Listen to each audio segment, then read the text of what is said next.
A long time ago, there was a widow who had a daughter called Mina and a stepdaughter called Anna. As a mother, she loved Mina more because she was her own daughter.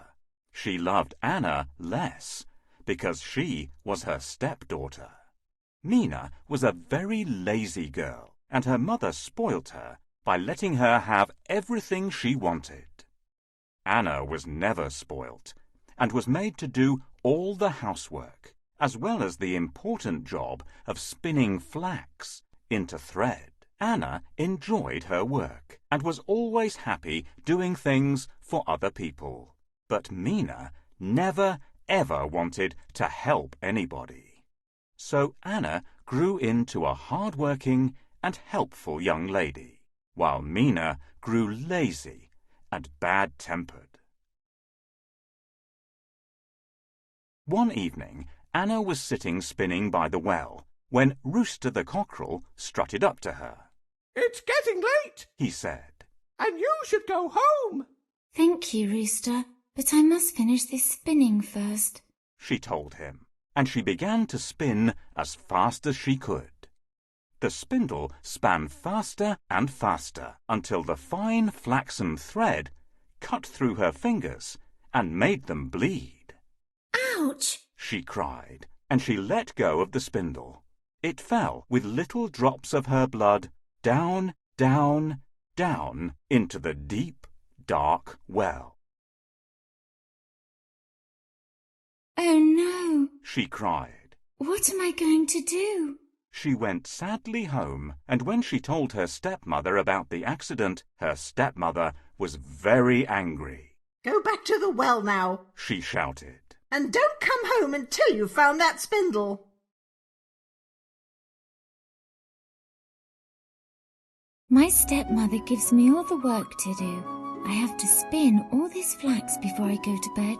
The garden needs watering. Can you help me to water the flowers and vegetables? Thank you. Now they will grow big and strong.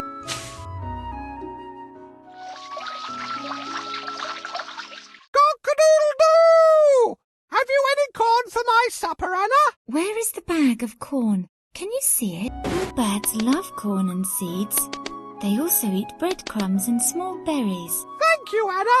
You're always kind to everyone. Spinning makes my hands sore. Ouch! It is lost forever. I shall have to go home without it.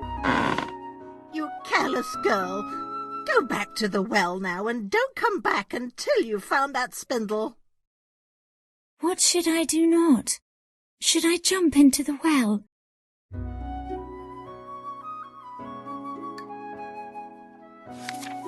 Anna ran back to the well in tears and leaned over to see if the spindle was caught on a ledge. It was very dark and gloomy down there.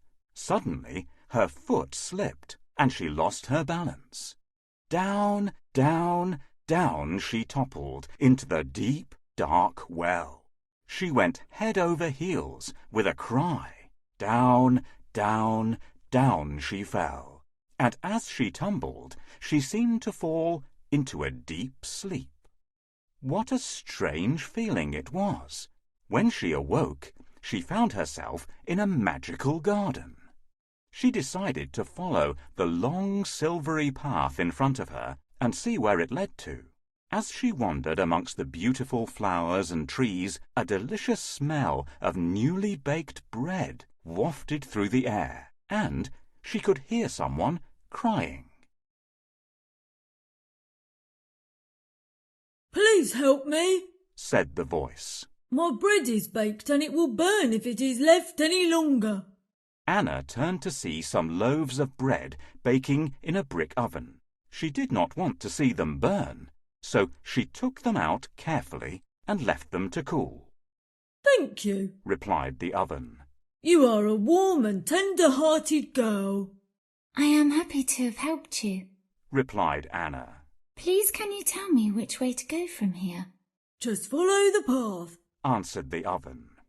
Anna continued down the path towards an old apple tree. As she came nearer, she heard sobbing and realized the tree was crying. Oh, please help me, dear. My apples are ripe and ready for picking. Please shake me so they fall to the ground. Of course, said Anna, and she took hold of a branch and shook the tree as hard as she could. All the apples fell to the ground, and she picked them up gently and put them neatly in a pile. Thank you, said the tree. You are a kind, sweet girl. I am pleased to have been helpful. She replied politely. I wonder which way now, she said to herself. Just follow the path, said the apple tree with a smile. My apples are ripe and ready to eat. Why are you so sad? Please shake me so my apples fall. Can you help? Tap the tree so the apples fall off. Well done. I'm looking for my lost spindle. A kind old woman lives at the end of the garden. She will help you. Anna skipped happily down the path until she came to a pretty little cottage that seemed to twinkle in the evening light, as if it was held together with stars. I wonder who lives here, she thought, as she took hold of the silver doorbell. She rang it lightly, and the door opened silently. Standing in front of her was a small, rosy-faced woman with very large teeth. Anna was a little afraid of her, but the woman smiled kindly. My name is Mother Snow, she said. Come in and have some supper with me. You must be tired and hungry. It was true, and Anna was thankful for the warm, baked bread and the sweet, ripe apple that the kind woman gave her. You are welcome to stay with me if you wish, but if you do, you must help me around the house. I shall be very happy to help, Anna replied politely. The following day, Anna helped with all the work that needed to be done. It is important that you shake my feather bed well, said Mother Snow. Anna shook it so well that the white fluffy feathers flew high into the sky. Well done.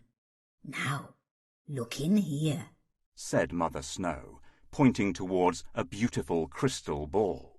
Anna looked into the ball and was amazed. She could see feathery snowflakes falling from the sky onto the house and garden where she used to live. Anna was the happiest she had ever been living with Mother Snow, but after a while she began to feel homesick. She was also worried that her stepmother and sister may have forgotten to feed Rooster, so she asked Mother Snow if she might go home. Of course you may, replied Mother Snow. I shall come with you as far as the gate. Mother Snow took Anna by the hand and led her to the gate at the end of the garden. Will you come back and see me one day? asked Mother Snow. Of course I will. Thank you for letting me stay with you, replied Anna. Mother Snow gave Anna back her lost spindle, and Anna gave Mother Snow a big hug. Then, as she walked through the gate, she heard, Because you are hard-working and true, wealth and happiness I shall give to you. At that moment, a shower of pure gold coins poured down on her and stuck fast to her dress.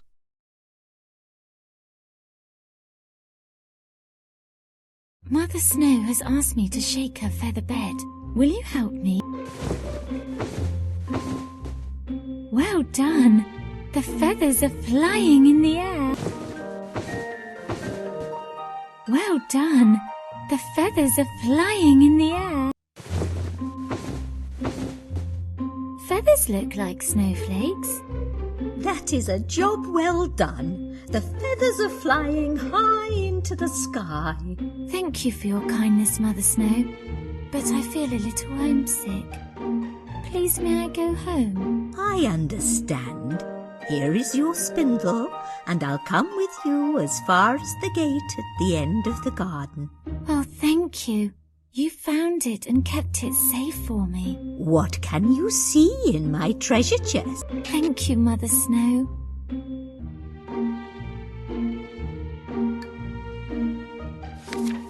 Anna was amazed and turned to thank Mother Snow, but she had vanished. All she could see were a few fluttering snowflakes. Or were they perhaps white, fluffy feathers? She turned around to find she was back beside the well near her home. It was winter, and snow had fallen. Cock-a-doodle-doo! Your golden girl's come home to you, crowed Rooster.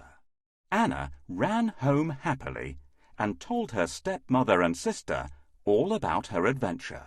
Her stepmother was very pleased when she saw how rich Anna had become. I want to be rich too, screamed Mina. Then you must do as Anna has done, said her mother. Go on now. And she gave her the spindle and sent her to sit and spin by the well. Mina sat by the well, but only pretended to spin. Her fingers didn't bleed, so she pricked them with a thorn. Then, after letting drops of her blood and the spindle fall, she threw herself willingly down the deep, dark well. She wasn't afraid, because Anna had told her what would happen.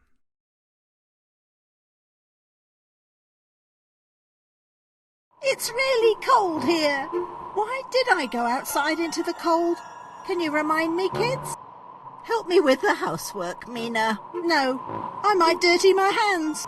If you want gold, Mina, you'll have to go and visit Mother Snow. I want to be rich too, so I'd better jump into the well. Water freezes in the cold winter.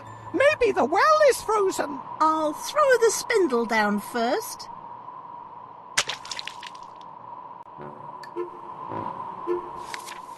When she awoke, she found herself in the magical garden, and she began to follow the silvery path that led to Mother Snow's cottage. I shall soon have my gold, she said to herself. As she rushed along the path, she could hear someone crying for help. Please help me. My bread is baked and it will burn if it is left any longer. I haven't the time and I can't be bothered to help you, Mina replied, and she rushed on, leaving the bread to burn. The oven called out after her, You are a lazy, hard-hearted girl. Mina raced on down the path to where the apple tree stood sobbing. Oh, please help me, dear. My apples are ripe and ready for picking. Please shake me so they fall to the ground. But Mina ignored the tree, turned up her nose, and rushed on towards the cottage. I'm in a hurry and I really don't care about your apples, she snorted. The tree sighed, saying, You are a bitter and unkind girl. When at last she reached the cottage, she grabbed the doorbell and rang it loudly. As before, Mother Snow opened the door. I've come to stay with you. Have you bread and an apple ready for my supper? Demanded Mina. I'm afraid not. I have no bread and no apples today, but you may come and stay with me if you wish. But if you do, you must help me around the house. My name is Mother Snow. I know all that. I'll help if I have to, Mina replied rudely. The following day, Mina made an effort and helped with some of the jobs around the house. Mother Snow told her that it was important to shake her feather bed well. Why? Mina asked. To make it snow, replied Mother Snow. But Mina was too lazy to shake the bed well, and hardly a snowflake fell. Oh, that old woman gives me so much work to do. Help me shake the bed.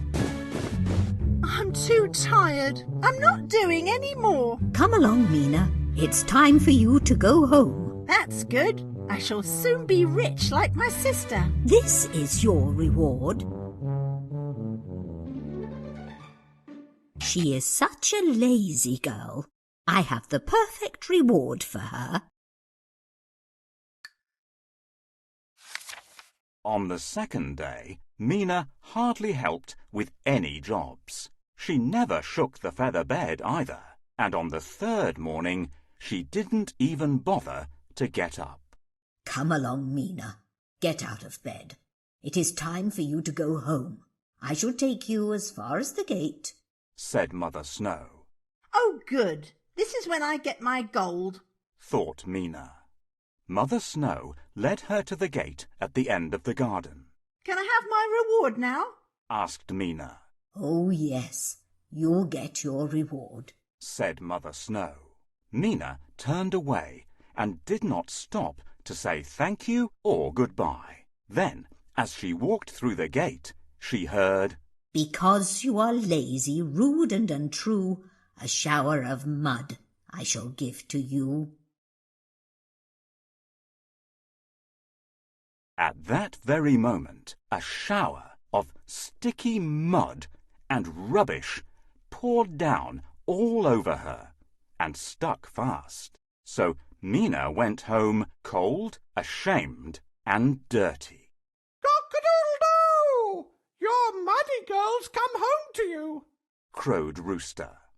Her mother was not pleased with her and made her wash all her dirty clothes.